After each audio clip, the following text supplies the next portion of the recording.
ਚੱਲ ਠੀਕ ਠਾਕ ਹੋ ਖੁਸ਼ ਹੋ। ਔਰ ਜ਼ਾਰਾ ਤਾਂ ਸਜਾਬਲ ਤਿਆਰੀ ਕਰਕੇ ਅੱਜ ਡੇਰੇ ਤੇ ਚੱਲੇ ਨੇ ਘੁੰਮਣ ਫਿਰਨ ਵਾਸਤੇ।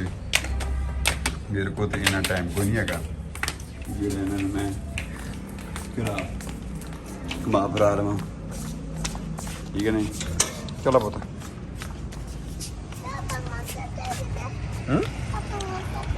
ਸਜਾਵਲ ਦੀ ਜ਼ਰਾ ਗੱਪਸ਼ਪ ਸੁਣ। ਆਪਣਾ ਮੋਟਰਸਾਈਕਲ ਕਿੱਥੇ ਹੈਗਾ ਹੈਂ? ਉਧਰ ਕਿੱਥੇ ਹੈਗਾ?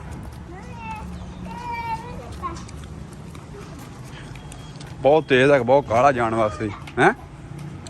ਕਿੱਥੇ? ਕਿਹੜੇ ਮੋਟਰਸਾਈਕਲ ਤੇ ਜਾਣਾ? ਚਾਚੂ ਨੇ ਜਾਣਾ ਕਿ ਮੇਰੇ ਨਾਲ ਜਾਣਾ? ਇੱਧਰ ਚਾਚੂ ਵਾਲਾ ਮੋਟਰ ਹੈਂ? ਚਾਚੂ ਦਾ ਮੋਟਰਸਾਈਕਲ ਕਿਹੜਾ ਹੈ? ਹਾਂ ਤਿਆਰ ਸਜਾਵਲ ਬੇਟੇ ਕਿਹੜੇ ਮੋਟਰਸਾਈਕਲ ਤੇ ਜਾਣਾ ਹੈਗਾ ਹੈਂ?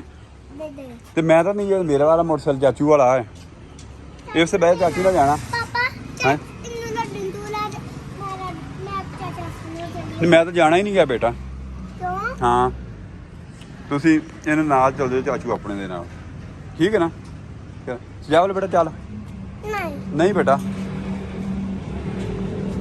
ਚੱਲ ਆ ਯਾਰ, ਆ ਮੋਟਰਸਾਈਕਲ ਤੇ ਬੈਠ। ਮੈਂ ਤਾਂ ਜਾਣਾ ਹੀ ਨਹੀਂ ਹੈਗਾ, ਫਿਰ ਇੱਥੇ ਰਹਿ ਜਾਏਗਾ। ਚੱਲ ਤੂੰ ਅੱਗੇ ਬੈਠ ਜਾਣਾ, ਭਾਈ ਨੂੰ ਅੱਗੇ ਬਿਠਾ ਬਿੱਟੂ। ਨਹੀਂ ਬੇਟਾ ਵੇਖੀ ਯਾਰ ਗਿਰ ਨਾ ਜਾਣ। ਹਾਂ ਮੈਂ ਸ਼ਾਮੀ ਜਦੋਂ ਆਵਾਂਗਾ ਨਾ ਮੈਂ ਭਾਈ ਨੂੰ ਨਾਲ ਲੈ ਕੇ ਆਊਂਗਾ, ਠੀਕ ਹੈ ਨਾ? ਮੈਂ ਤਾਂ ਨਾਲ ਲੈ ਕੇ ਵਾਪਸ ਆ ਜਾਵਾਂਗਾ, ਠੀਕ ਹੈ ਨਾ? ਹੁਣ ਮੈਨੂੰ ਬਾਏ ਬਾਏ ਕਰ ਦਿਓ। Bye bye bye bye.